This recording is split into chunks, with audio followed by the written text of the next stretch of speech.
Carlos de Sancho Ravelo, profesor, psicólogo, escritor.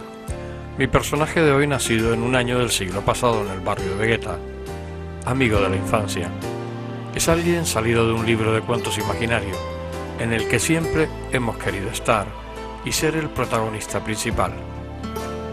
Durante casi 60 minutos vamos a tener la oportunidad de entrar en su mundo interior, plagado de infinidad de pensamientos maravillosos, de ideas irrealizables para el monto de la sociedad, pero que en el caso de Juan Carlos se vuelven realidad.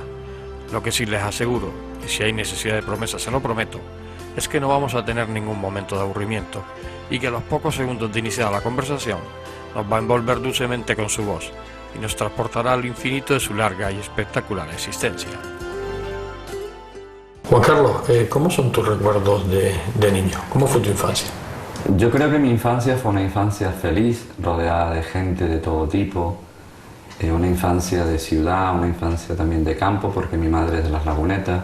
Tú naciste en el barrio de Vegueta, frente al cine Vegueta, en la calle Padre José de Sosa. Exactamente, en el año 56. Y vivía mi padre y mi madre, nací allí en Vegueta, también nació mi hermana Inés, María Inés. Y me acuerdo que allí estaba trabajando mi tío Juan, que trabajaba con los libros, era encuadernador, trabajaba con aquellos cueros para unir todos los materiales de los notarios, y ya de pequeño yo olía esa cosa. Luego ya nos mudamos a la calle Arco, a Fincas Unidas, rodeado de plataneras, donde estaba Pepito el mecánico, Borito el zapatero, Chanito el de las cabras, que ibas a buscar la leche con aquella lechera de aluminio. Luego ya íbamos los veranos arriba a Las Lagunetas, y allí nos encontrábamos con mis tíos abuelos, le llamábamos los padrinos, padrino Ildefonso, padrino Pancho, que te llevaban a piola por todos los campos de cultivo, con las piñas. Yo me acuerdo de decirle a mi padrino, a mi tío abuelo, que estaba perdido en las flores, y él me contaba sus cuentos de Cuba, porque fueron indianos que fueron para allá a trabajar, con lo cual tuve una suerte, una familia italiana. También vivíamos casi 10 personas juntos, mi tío Sisto, mi tía Melina, mi tía Ángeles, mi abuela, mi padre, mis tías. Eso se usaba mucho en aquella época, ¿no? Sí, yo creo que las familias eran muy unidas y vivían en casas al lado uno del otro. Sí, era genial, era muy divertido. Yo creo que era divertido, porque cuéntame ¿cómo se llama esa serie de televisión? Cuéntame, ¿no? Cuéntame qué pasó y tal. Yo eso lo viví así, ¿no? Entonces, claro, era una vida donde habían niños, habían ancianos, habían tíos que venían de juerga por la noche, te contaban historias, o el tío abuelo o alguien que bajaba de Las Lagunetas y venía, y para mí era como una magia, ¿no? Porque ir a Las Lagunetas en aquella época era pura fantasía. De hecho, yo hice el pregón de los indianos, de la fiesta de los indianos, y recordé todo aquello, ¿no? Toda aquella gente bondadosa del campo que yo conocí en aquella época. ¿Cómo eran los juegos de un niño de aquella época? ¿A qué se jugaba?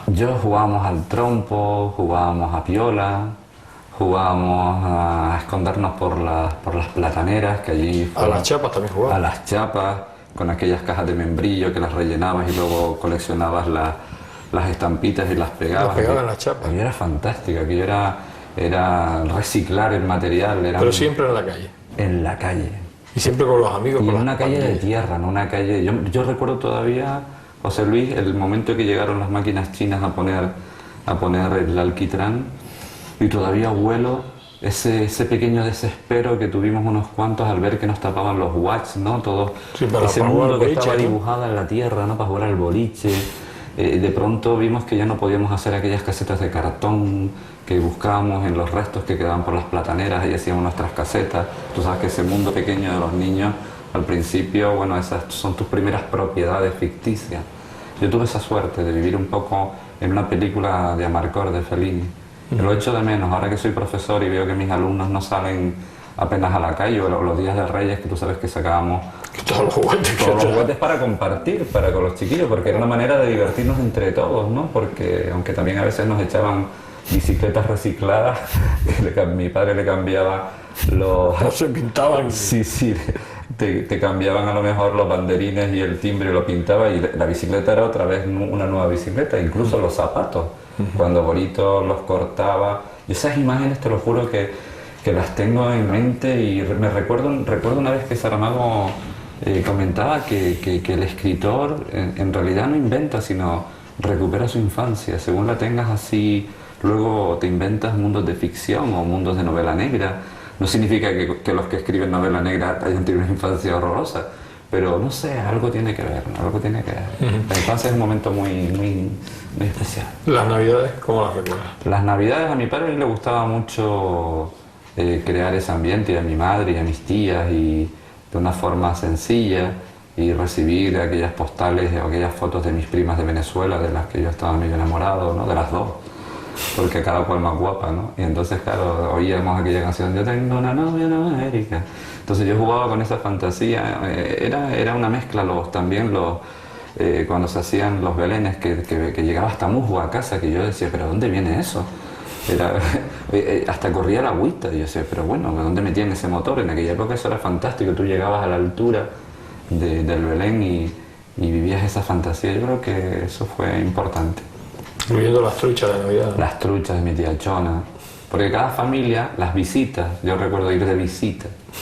O sea, vamos de visita a merendar. A merendar o a robarle el chocolate a una tía que tú sabías que había una despensita que allí lo tenía, o meter la mano en el sillón a ver si había algún medio duro o algún dinerillo que se le escapaba. Porque además esos sillones eran bastante... como de Sky, ¿no? Sí, pero siempre se caían las monedas ahí. Sí, era una oportunidad de sacar, pero yo recuerdo que siempre, un sobresueldo. Siempre metía la mano y siempre sacaba algo. Siempre sacabas algo, sí. Estaban preparados para eso, para que los niños pudieran autoalimentarse de dinero. Los reyes, ¿cómo eran? ¿Cómo era aquel día de Reyes? El Día de Reyes era la oportunidad que tú tenías de ser actor, ¿no? Es decir, había una ceremonia de salir de atrás del proscenio y de repente mi padre y mi madre nos ponían en pijama, ya estabas nervioso 2 o 3 horas antes y de repente entrabas en una habitación llena de sopladeras, que ahora se dice globos. A mí me gusta sopladeras. La sopladera, sí, de toda la vida. ¿Sí? Y llena de sopladeras y tal. Curiosamente, mi padre murió muy joven y a mí me tocó durante un tiempo llenar de sopladeras de nuevo hasta muchos años después la habitación, como recordando a mi padre a través de aquellos colores. A mi padre le gustaba mucho crear ese ambiente, ¿no? Era un momento especial y único, ¿no? Para los niños, ¿no? ¿Tu llegada al colegio cómo fue? ¿A qué colegio llegaste tú? Yo entré pronto al colegio porque como vivía con mis 2 tías, Emelina y Ángeles, que me tenían haciendo redacciones desde antes de nacer, pues claro. ¿Eran maestras? Sí, maestras. Bueno, hace ya 20 años que se jubilaron y todavía siguen. Bueno, muchas veces van a las presentaciones de mis libros, ¿no? Yo siempre las recuerdo como que fueron las responsables de que yo fuera escritor. Pues resulta que estuve en un colegio que estaba frente a la iglesia de Santa Teresita, que llevaba a Don Juan, un maestro que me enseñó las primeras reglas básicas. Represaliado del franquismo. Represaliado por ser republicano, ¿no? Y además tenía la pierna, él le quedaba, porque era cojo él. Sí. Y eso de ahí le viene, eso fue también, esa enfermedad vino de esa represión que sufrió. Y estuvo en la cárcel Oye, qué por bueno. ser republicano. Qué bueno haber tenido... Y por ser alcalde republicano. No recuerdo de qué pueblo de esta isla. Y estuvo represaliado mucho tiempo, no pudo volver a dar clases en sitios públicos. Siempre me ha gustado esa palabra, república, de res pública, de la cosa pública. Y yo creo que tuve esa suerte. Y Don Juan era una institución. Yo lo conocí ya mayor yo, ¿sí? Pero era una institución, Don Juan. Jolín, que me hubiera gustado volver a verlo. Fíjate que de la infancia, yo vi hace poco a Pepito el mecánico del barrio, lo vi en un mercado y me acerqué a él y él se emocionó porque, claro, tú los ves casi igual. Es decir, tú vas envejeciendo. Tú de niño a mayor, claro, te parece que no ha cambiado. Y esos recuerdos siguen vivos todavía. Yo he tenido esa suerte, ¿no? Pero bueno, luego me fui, como me comentabas lo de la escuela, ya estuve en La Neja, allí estudié toda la primaria y curiosamente el círculo de la vida terminé siendo profesor en la misma clase donde yo estudié y coincidí con mi maestro, don Salvador, antes de que se jubilara. Es decir, he tenido pequeñas suertes en la vida, o como diría el escritor Paul Auster, felices coincidencias, porque en la vida son felices coincidencias o infelices, pero en ese sentido hay una especie de juego mágico de la vida que te lleva por lugares que tú no tenías previsto. Y en ese sentido la infancia ha vuelto de vez en cuando por mi vida y con esos personajes. ¿Tu etapa juvenil cómo la recuerdas?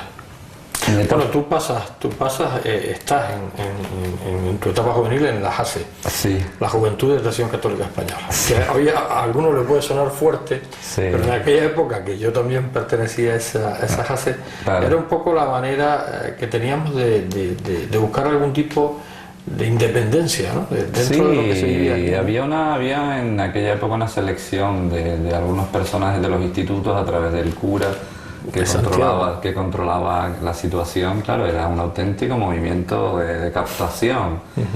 Pero bueno, yo no quiero arrepentirme de esas épocas porque evidentemente, aunque yo ya no practico nada, y pienso que el amor es un sentimiento que hay que dar sin que haya detrás ninguna religión. Acepto cualquier creencia porque yo no soy nadie para quitar a nadie nada, pero me gusta más que haya más espiritualidad y menos religiones. Pero en aquella época sí que me gustó esa posibilidad que teníamos de reunirnos, de debatir, de dar charlas, de irnos a Gaete, a dar charlas a la gente, de escribir en el boletín, que fueron mis primeros artículos. En la multicopista. En la multicopista. Aquello era una posibilidad increíble. Además había diferentes sectores, unos dedicados a la clase obrera, otros a los estudiantes. Las causas, las consecuencias, el compromiso, esa palabra que ya apenas se usa. Había un compromiso ético y yo creo que eso lo he mantenido curiosamente con el tiempo, ¿no? En la medida de mis posibilidades.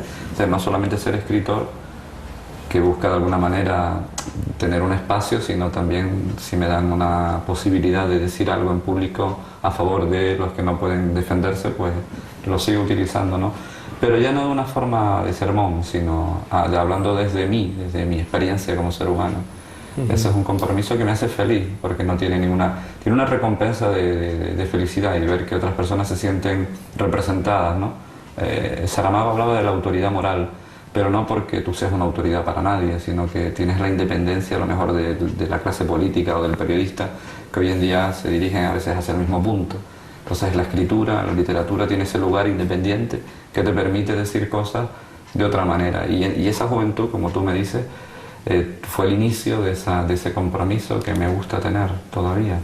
Aquella etapa juvenil de pandillas, ¿no? De pandillas, pero claro, Sobre todo las pandillas se creaban para lo de las chicas, ¿no? Claro. Que era importante, ¿no? Sí, sí. Y además llevabas la guitarra, yo me reunía en la iglesia redonda del barrio de las Chumberas. Y me gusta en la Plaza de Toros. En la Plaza de Toros. Que le mal llamada a la iglesia de San Antonio y María Claret de las Chumberas. Sí, ¿no? que la llevaba don Jesús, que era un cura muy simpático. Y pues allí teníamos la pandilla con todos mis amigos, y la verdad que fue una época genial y que me ayudó a superar también la muerte de mi padre, ¿no? Que por eso te digo que a veces la juventud depende. Yo viví la muerte de mi padre, mis hermanos también, de una forma bastante trágica, porque murió muy joven, a los 42 años.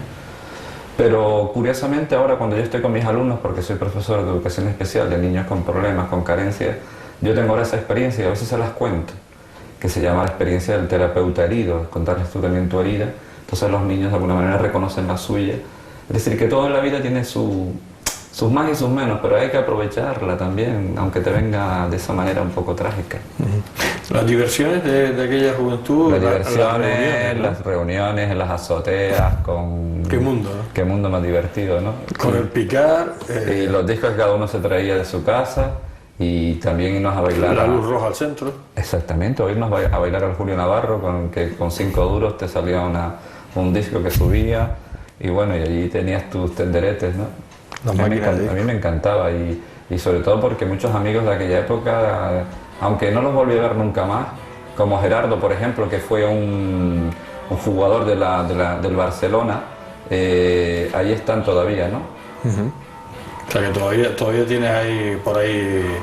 Todavía sí, recuerdos de aquella época que forman parte de tu inconsciente, que siempre está por ahí llenando tu vida.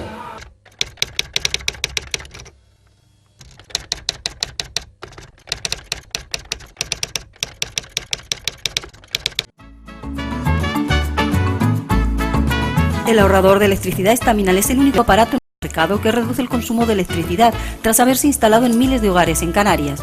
No deje que su factura de electricidad afecte su economía familiar. El ahorrador Estaminal le garantiza una reducción de un 10 hasta un 35% de su recibo de luz. Estaminal no necesita ninguna instalación especial, es autoinstalable y no consume electricidad. Diga basta al excesivo consumo de electricidad y llámenos al 928-481-249. Reduzca hasta un 35% de su factura de electricidad. Estaminal, su seguro de ahorro.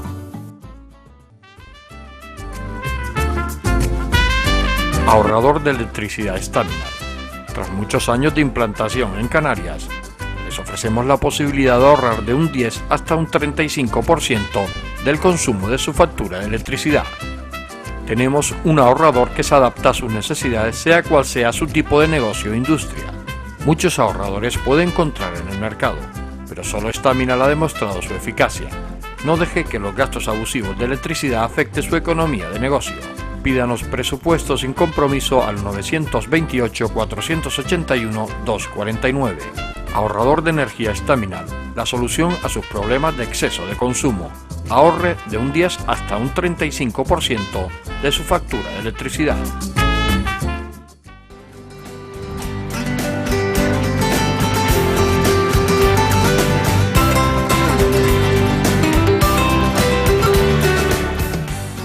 Ya han transcurrido unos minutos de conversación y, como habrán podido comprobar, no exageré ningún ápice acerca de lo que nos íbamos a encontrar con Juan Carlos.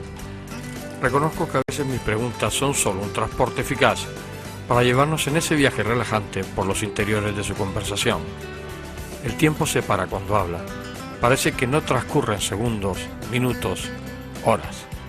Y poco a poco nosotros nos vamos alimentando y creciendo con ese maná que nos acerca desde las alturas de su mente.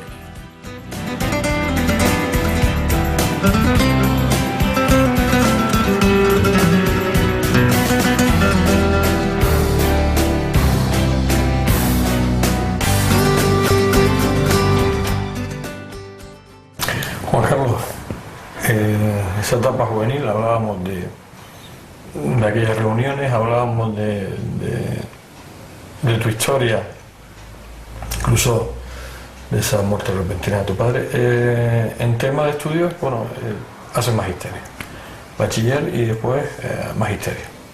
Estudié magisterio, yo quería estudiar arquitectura, era lo más que me gustaba, pero bueno, había que hacer algo para salir adelante pronto. Y eso es algo que les sigo contando a mis alumnos, es decir, que tú tienes que seguir esa ruta, ¿no?, de tu vida y no tampoco lamentarte, porque si te lamentas no avanzas. Y bueno, estudié magisterio y como era muy joven todavía, porque yo estaba haciendo COU al mismo tiempo, estudiando en los veranos, como tuve buenas notas, pues tuve la oportunidad, ya se había superado un poco la situación económica de casa y aunque fui quizás de alguna manera un poco privilegiado en ese aspecto de poderme ir, pues me fui a La Laguna a estudiar psicología. Y ya psicología clínica, que ya luego estudié en Valencia también. Y tuve la oportunidad de conocer la cultura mediterránea, porque yo pienso que el pez no sabe que está en el agua si no sale del agua. Era una manera de conocer otras culturas, que conocí literariamente en La Laguna, porque yo iba a todas las conferencias posibles, cuando venía Fernando Savater, o venía un espiritualista, o venía un sociólogo importante. Era una oportunidad de salir de casa y al mismo tiempo de comenzar una nueva vida. Allí fundamos la revista Poema, con Abimael Clavijo, con Tofi, que ya murió, con otros compañeros como Ernesto Delgado Baudet, que también acaba de morir tristemente hace poco, y siempre con esa necesidad de hacer algo colectivo, a través de formarte con una carrera, seguir un poco ese destino que a veces no es el que tú decides, sino el que la vida como un personaje te va marcando. Y a partir de ahí, empezamos a dar recitales por La Laguna. Mi amigo Juan Hernández, que lo tenemos aquí ahora, que curiosamente también murió. Pero bueno, yo pienso que uno es también el recuerdo de toda esa gente que pasó por tu vida. Ojalá hubieran estado más tiempo, pero también fueron parte de tu formación. Te dieron los argumentos de la vida que ahora uno defiende. Uno no siempre es uno también son los demás.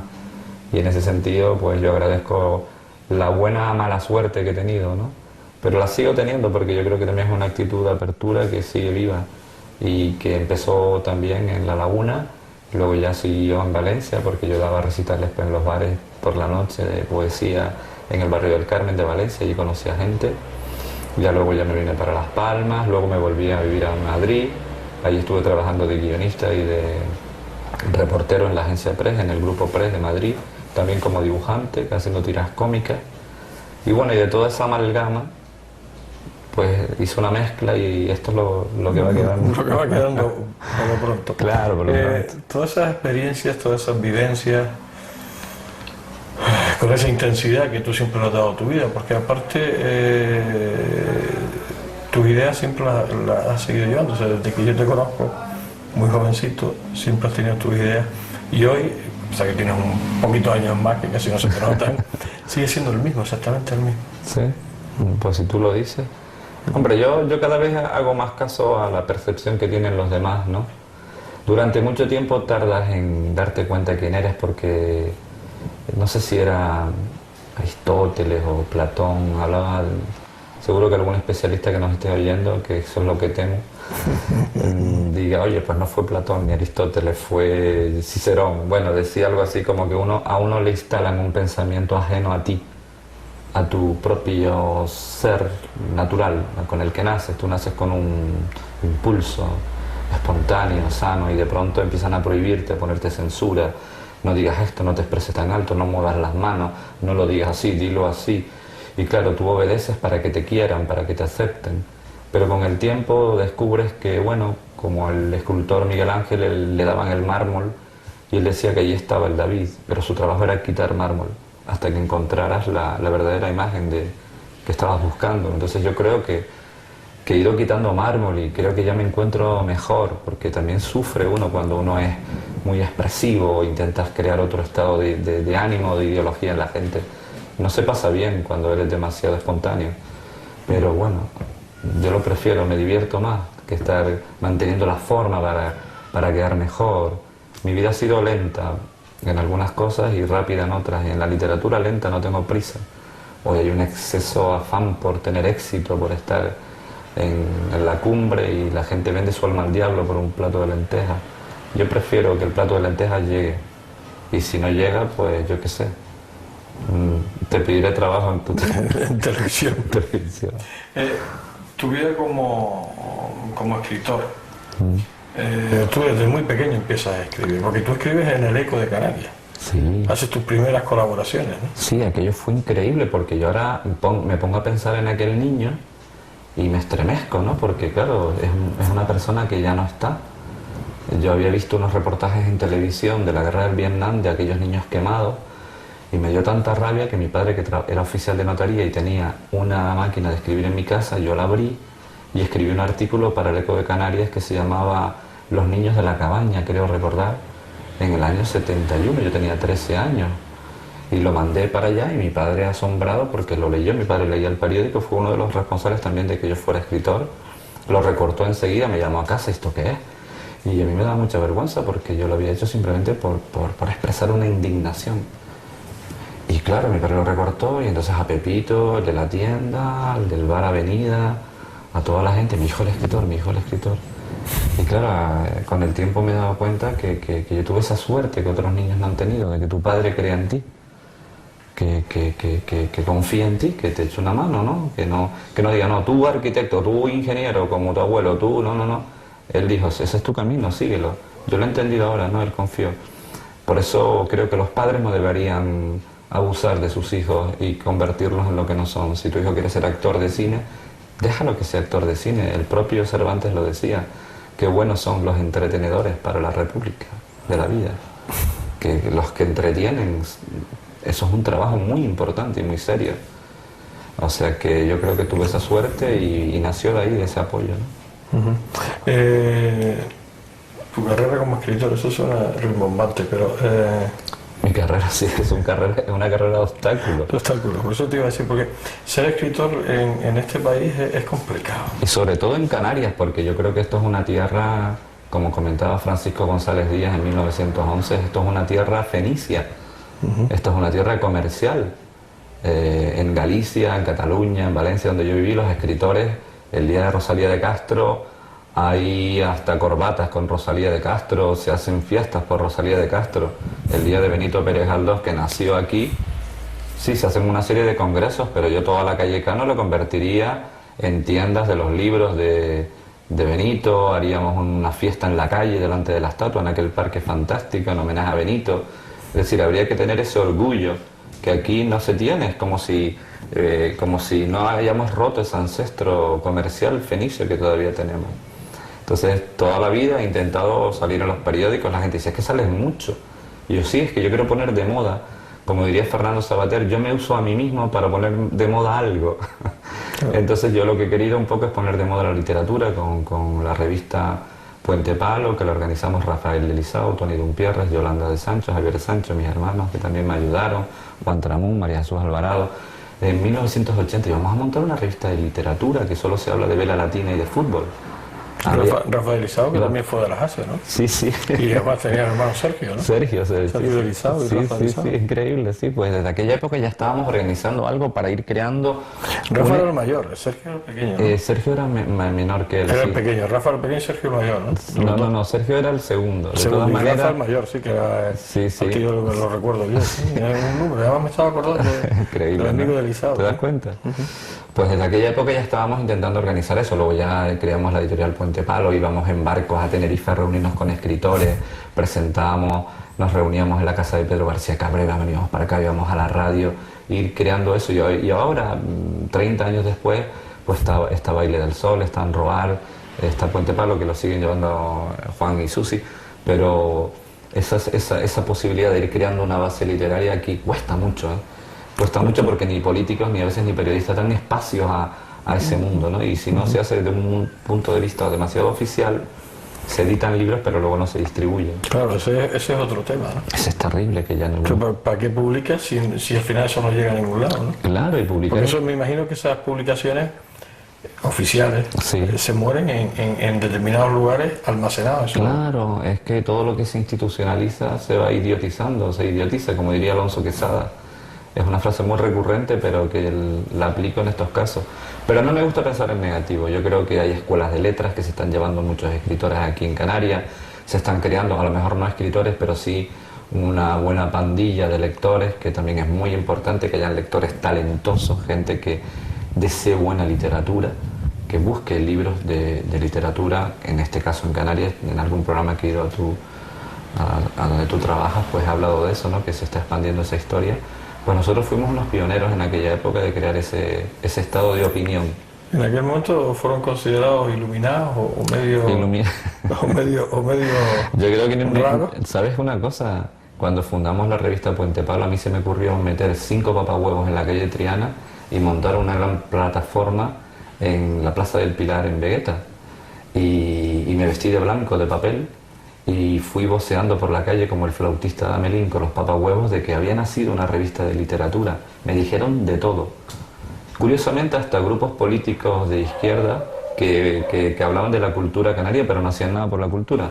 Pero como aquello tenía algo de teatral y tal, pues parecía un poco, como diría yo, frívolo. Pero fueron 500 personas, más o menos, y se vendieron 200 revistas aquel día. Fue genial. Hay que crear espectáculo alrededor de la cultura y no hacerla triste. Eso siempre me ha gustado. Hasta en un recital una vez rifé a un duende, porque nos faltaba el duende. Faltaba el duende. Claro. Y no se fue la gente hasta que el duende le tocó a una persona, es curioso. ¿Te sientes más poeta que escritor en prosa?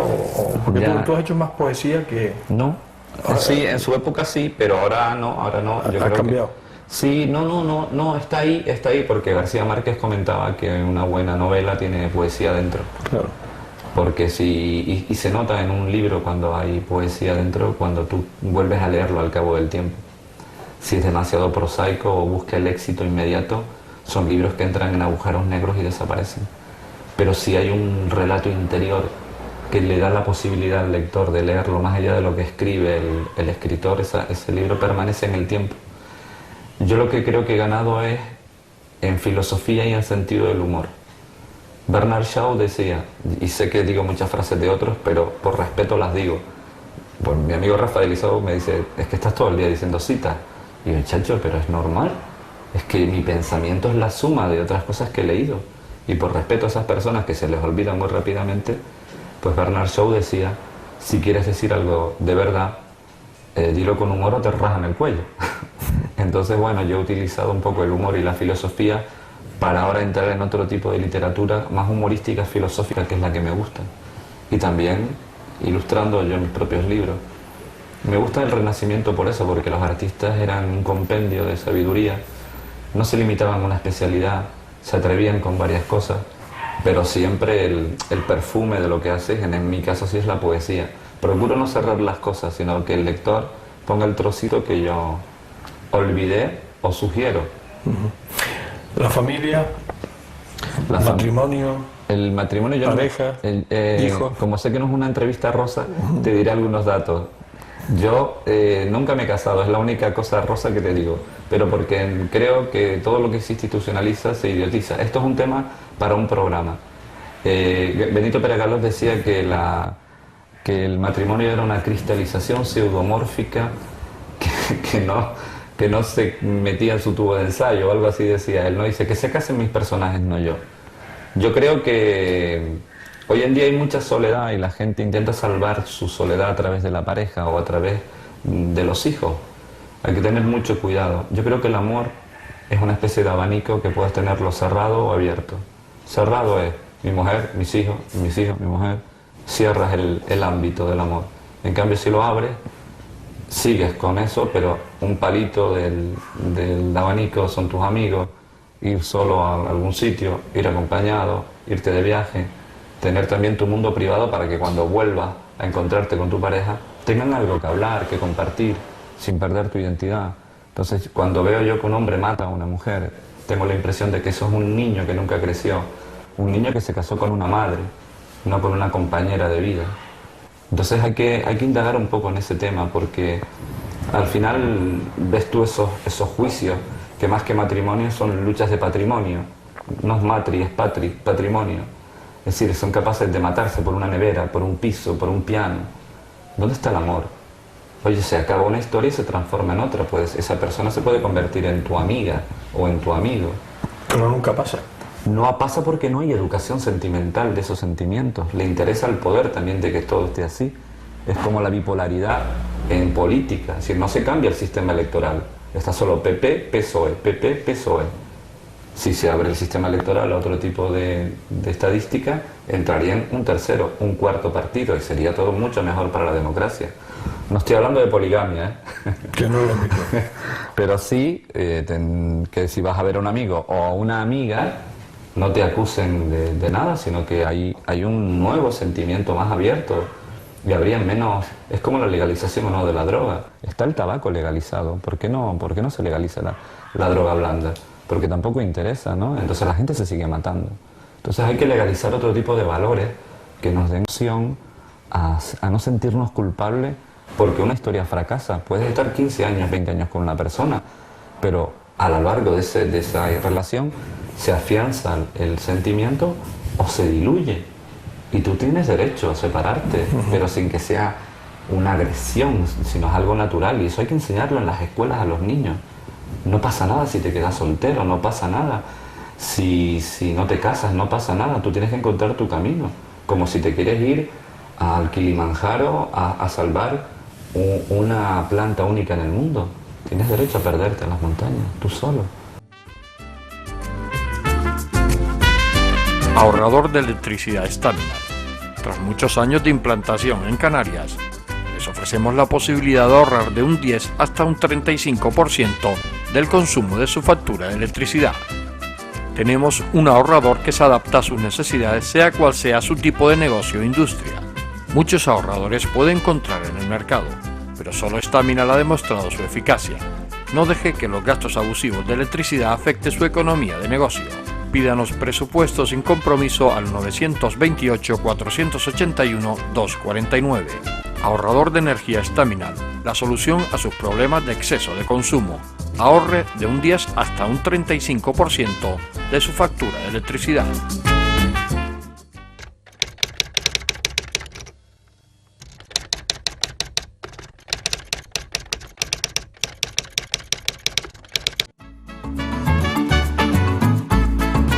El ahorrador de electricidad Staminal es el único aparato en el mercado que reduce el consumo de electricidad tras haberse instalado en miles de hogares en Canarias.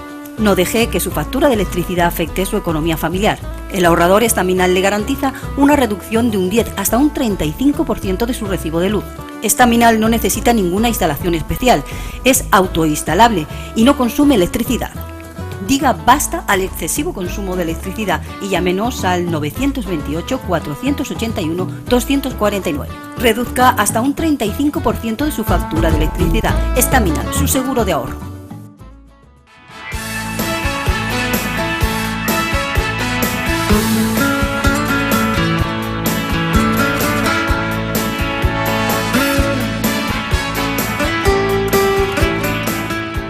Su existencia, que en ningún momento se puede calificar de rutinaria e insulsa, ha encontrado la intensidad que le ha permitido en todo momento realizar todos los proyectos, incluso los más descabellados ante los ojos de la sociedad convencional, que se ha propuesto. Sus recuerdos familiares es otro de los pilares donde está sostenida esa fábrica de sueños realizables, en que Juan Carlos ha convertido su vida.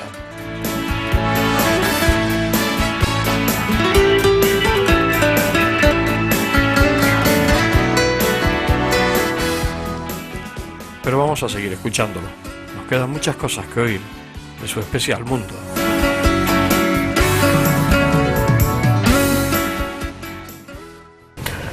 Juan Carlos, estamos en la vida actual. ¿Cómo te sientes? Flex. Ay, perdón, no se puede hacer publicidad. Bueno, ¿Te acuerdas? Me siento flex. Famosa frase. Hay momentos que me siento aturdido, te voy a ser sincero, por el mal de las ideologías. Hay demasiados ismos y poco compartismos. No hemos olvidado de compartir y lo que decía Laura Restrepo, la escritora colombiana, o sí creo que es colombiana, decía que leer debería ser una especie de olvido de uno mismo y tener en cuenta al otro que forma parte de ti. Esa fascinación que tiene la cultura actual de darle tanta importancia a uno mismo, tanto preocupado por las arrugas que ha hecho que nos olvidemos de los ancianos, por ejemplo, como forma de compañía, ¿no? Que curiosamente la cultura gitana, que ahora en Europa se hacen leyes racistas y xenófobas, ¿no? Intentando culpabilizar a las propias contradicciones de un sistema político a los que menos se lo merecen. Pues ellos sí respetan a los viejitos. Yo en Valencia, cuando estudié, me acuerdo que yo vivía al lado de un solar donde vivía una comunidad gitana y un día desaparecieron todos, casi 50. Y me comentaba mi novia de entonces que había leído en el periódico de Valencia que se habían ido todos al hospital a ver a un abuelo que había estado enfermo, todos. Y se habían todos colocado allí en los jardines, ¿no? Esperando ver al abuelo. Y a mí aquello me emocionó porque en esta cultura de darse importancia excesiva a uno mismo, de corporaciones dermoestéticas, de estirarse, de tal, es como una especie de abandono de lo espiritual. No en el sentido antiguo del que hablamos antes, sino en el sentido también de la inutilidad de la vida. La vida también tiene un componente inútil, no hay que hacer las cosas para que tengan un resultado, sino por el placer también de hacerlas, de perder el tiempo, de no acabar una cosa, de no terminarla, de fracasar y no preocuparte. A lo mejor estabas creando un camino que no te surgió.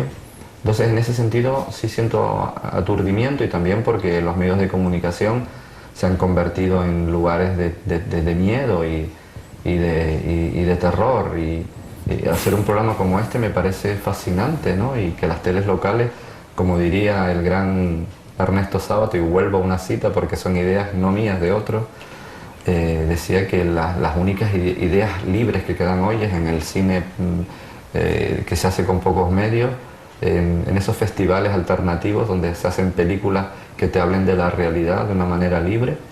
Y bueno, esa es la esperanza, ¿no? De que vuelva a resurgir la vida a través de gente valiente, porque hoy en día hace falta valentía. Me siento, como te digo, me siento bien, mejor conmigo mismo, pero a veces solo, me siento un poco solo. Esta es una sociedad que genera mucha soledad porque hay demasiada excesiva preocupación de todo el mundo de ser el mejor, el tener más éxito, que me den el premio literario X, si no me lo dan me deprimo. ¿qué más da que te den un premio si al final no hay cultura literaria en el pueblo que te dan el premio?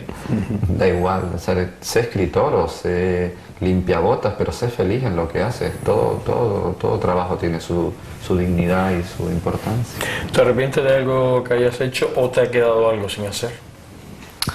Me arrepiento de no haber tenido más pelo y no haberlo hecho. No, yo qué sé. Yo creo que sí, me arrepiento de no ser mejor persona o en algún momento determinado haber sido egoísta o no haber escuchado más a una persona. Paco Lescano, un amigo común, una vez me dijo, le pregunté, ¿cuál es el mejor dar? Y él me decía, escuchar. Me arrepiento de no haber escuchado más a lo que me decía el otro.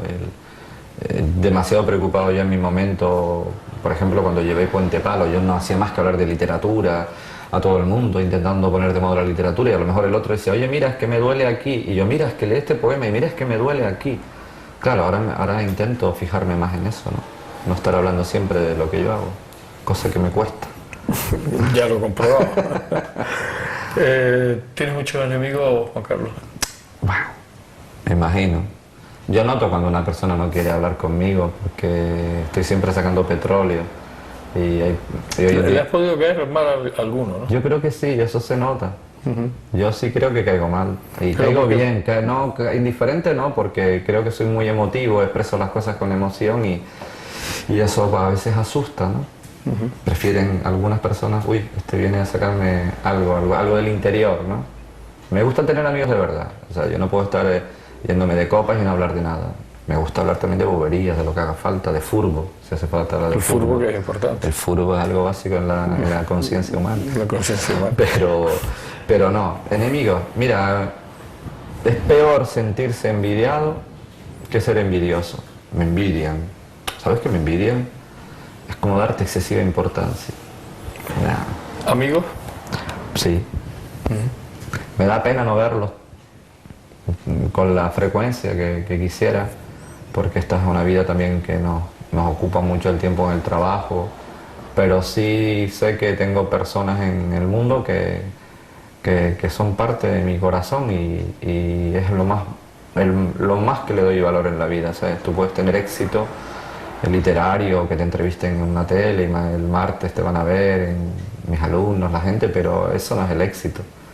Esto es una oportunidad que tú me das de yo expresar mis ideas a más gente, pero el éxito es tener amigos, gente que te quiera. Hay gente que tiene mucho, pero no tiene nadie a quien contárselo o compartir. Con un amigo no te puedes enfadar, porque tu amigo es la mitad de tu corazón. Con la mitad de tu corazón no te puedes enfadar. Hay que tener cierta virtud para tener amigos, no se puede ir con interés a la amistad. Entonces yo creo que sí tengo amigos, creo que sí, ¿no? Y nos queremos, además nos lo decimos, cosa que hasta en los hombres parece que no se usa, pero yo a mis amigos les digo que los quiero, que los echo de menos. Amigos y amigas, porque tengo amigas también, no amigos, sino amigas, también son amigas. Que es importante también. Que ¿no? también La es amiga. importante, pero no siempre con esa connotación que antiguamente Se hacía. se hacía. Tengo una amiga, tengo una amiga. A lo mejor fue una exnovia, pero ahora es amiga. Oye, no funcionó una cosa, pero éramos amigos antes de. ¿Por qué no podemos seguir siendo amigos después de? Fracasó algo, pero puede reflotar la amistad. ¿Tú puedes ver la amistad con un político? La amistad con un político es muy difícil.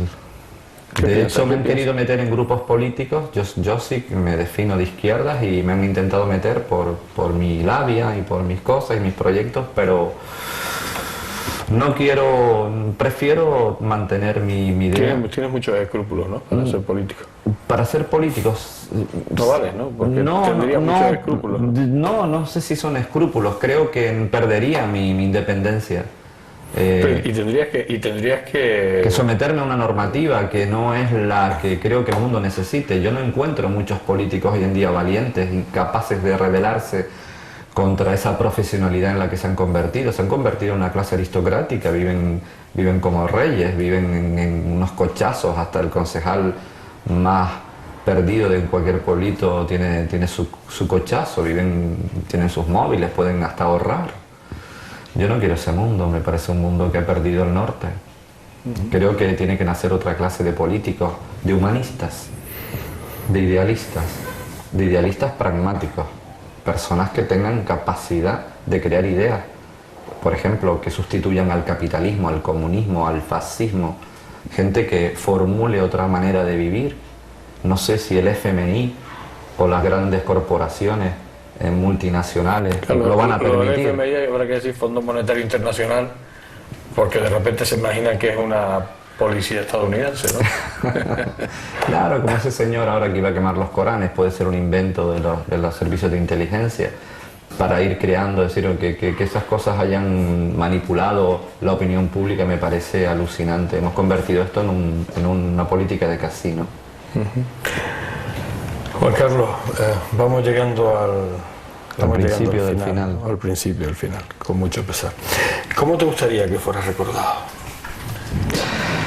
No lo sé, a lo mejor poner un vídeo en la tumba y que la gente apriete play y que salga esta entrevista, si no tendría, y que el que tenga alguna duda que te viera o que me vieran las fotos, que cada uno como le dé la gana, porque siempre hay malentendidos.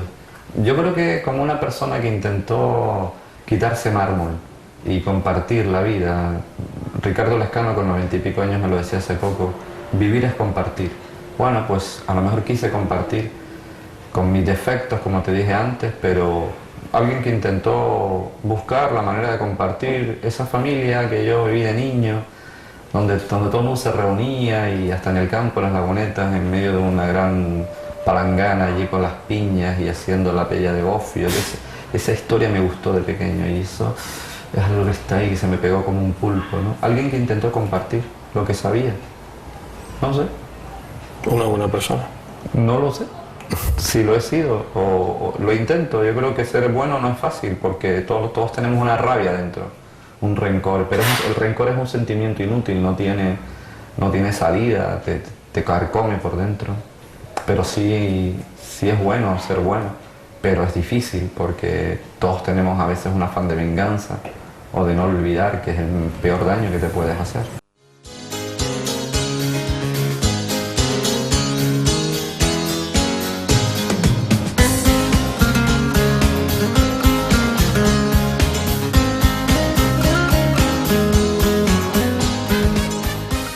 Me niego a pensar que se haya terminado el tiempo de nuestra entrevista.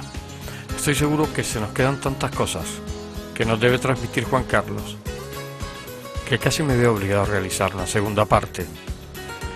Desde que lo conozco siempre ha sido el mismo idealista que se ha mantenido imperturbable ante los avatares y presiones de la sociedad emergente ávida de consumo, que la edad física no solo no ha sido un impedimento en la transformación y aplicación de ellas, sino que ha servido a través de la experiencia que suministran los años para modelar y perfeccionar su aplicación práctica en esta sociedad.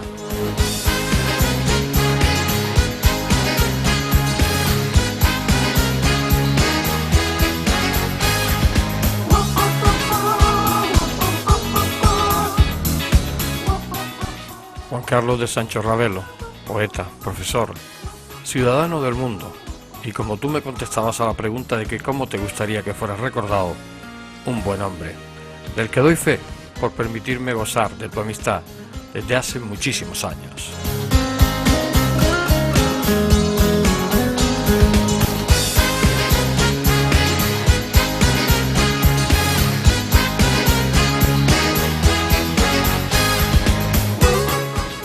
Se me acaba el tiempo, llega el momento de la despedida, aunque sonriente me apena dejarte, pero no te preocupes, que volveremos a vernos delante de una cámara. Te lo prometo.